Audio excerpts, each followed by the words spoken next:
बेला त एउटी बुढी आमालाई देख्नुभयो।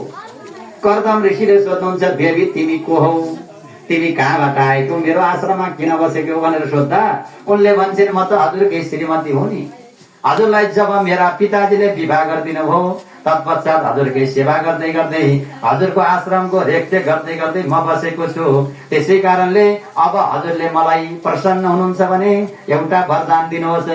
जो मेरा पितालाई हजुरले बताएर जानुभयो, एउटा सन्तान दिने जो बच्चा छ त्यो बाचालाई पूजा गर्नुहोस् भनेर सुन्दर प्रकारले श्रीमती देवहूतिले आज्ञा गर्नुभयो। यता कर्दम भगवान अत्यन्त खुसी भएर आफ्नी प्रियालाई प्रसन्न गराउनको लागि प्रियाय प्रियमन्विच्छन् कर्दमो योगमा स्थित विमानं कामगं च्यत्त प्रयेव विरची कर्द आफ्नी प्रियाको प्रीतमको प्रियको लागि आफ्नी श्रीमतीलाई प्रसन्न गराउनको लागि कर्दम हो योगमा स्थित। कर्दम नाम गरेका ऋषि योगमा आरूढ हुनुभयो। आफैले एउटा सुन्दर प्रकारको विमानको परिकल्पना गर्नुभयो। विमानम कामगम च्यत्त कामक नाम गरेको सुन्दर विमान गराउनुभयो। तरेवा विरची करद सुन्दर प्रकारको विमान। त्यो विमानमा यति आनन्द सब कुरा भरि भराउले युक्त भएको सो विमानमा माता देवहूतिलाई त्यही बिन्दु सरोवरमा स्नान गर्न लगाउनु भयो। देवी पनि सुन्दरी युवती भइन ऋषि कर्दम पनि योगमा रहेर दुवैजना त्यो विमानमा चढेर आज सर्वत्र भ्रमण गर्न लाग्नुभयो। कस्तो भयो भन्दा वैशम्भके सुरसने नन्दने पुष्पभद्रके धर्मराजको सदनमा इन्द्रवनमा कुबेरको पुरीमा यक्षपुरीमा सरे मेरामय रतः दुईजना प्रेम प्रभग ती पति र पत्नी भ्रमण गर्दै गर्दै गए। विमानमा गए। कस्तो सुन्दर विमान थियो। त्यसको रिमोट भनेको मन। कामग आफूले जहाँ चाह्यो त्यही जाने। चाहज भनेको जहाँ हावा छ र जहाँ सूर्य उदय भयो भने साथ हुने त्यस्तो सुन्दर विमान बनाउनु भयो भागवतमा। भक्तवत्सल भगवानको त्यसै कारणले अहिले हामीले पछिल्लो 1903 17 डिसेम्बरमा विमान बनायो भनेर जसको नाम हो भारद्वाज। भारद्वाज ऋषिले भगवान रामलाई पनि त्यो पूजाद्वारा विमान गर्ने त्यस्ता विचित्र ऋषि हुनुभयो। भारद्वाजले त्यो विमानलाई उडाएर बनायो। उडाएपछि अंग्रेजहरूले आएर त्यो ज्ञानलाई बाहिर आउन दिएन। केही समय बित्यो। तत्पश्चात हाम्रो सनातन धर्म भनेको सर्वे भवन्तु सुखिनः सर्वे सन्तु निरामयाः सर्वे भद्राणि पश्यन्तु मा कश्चित् दुःख भाग भवेत्। कसैलाई दुःख नहोस्, सबै खुसी हुन्, सबैलाई आनन्द होस्, यस्तो उदार भावना भएको सनातन पद्धतिमा बेलायतबाट केही व्यक्तिहरू आएर ती सन्तसँग चाहिँ माउँछन् ज्ञान। हामीलाई ज्ञान दिनुहोस् न भनेर माउँदा सन्त थिए। वसुदैव कुटुम्बकम भावनाले ज्ञान दिए। दिएपछि त्यो ज्ञानलाई लगेर बेलायतमा प्रयोग गरियो। बेलायतमा विमान बनाउनको लागि प्रयोग गर्दै जाँदा धेरै व्यक्तिहरू मरे त्यहाँ त्यो विस्फोट भएर। तत्पश्चात केही समय बित्यो। यो ज्ञानलाई अमेरिकाका दुईवटा जुम्लियाहरूलाई राइट दाजुभाइहरूलाई थाहा भयो। भागवतमा उडेको छ।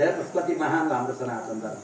प्रियाया प्रियमन्विच्छन् कर्दमो योगमा स्थितः विमानं कामगं च्यत्त त्रयेव विरची। अहिले उनीहरूले आविष्कार गरेका छन्। हामी अगाडि नै हौं, हामी पछि होइनौं। भौतिकभन्दा आध्यात्मिक धेरै अगाडि हो। यहाँ पनि कर्दम नाम गरेका ऋषिले सुन्दर प्रकारको विमान गराएर माता देवहूतिलाई त्यही विमानमा राख्दै राख्दै सर्वत्र भ्रमण गर्दै गर्दै जाँदा पहिलो सन्तान जन्मियो, छोरी। के जन्मिने? एउटी छोरी जन्मिने। आज कर्दम नाम गरेका ऋषि अत्यन्त खुसी हुनुभयो।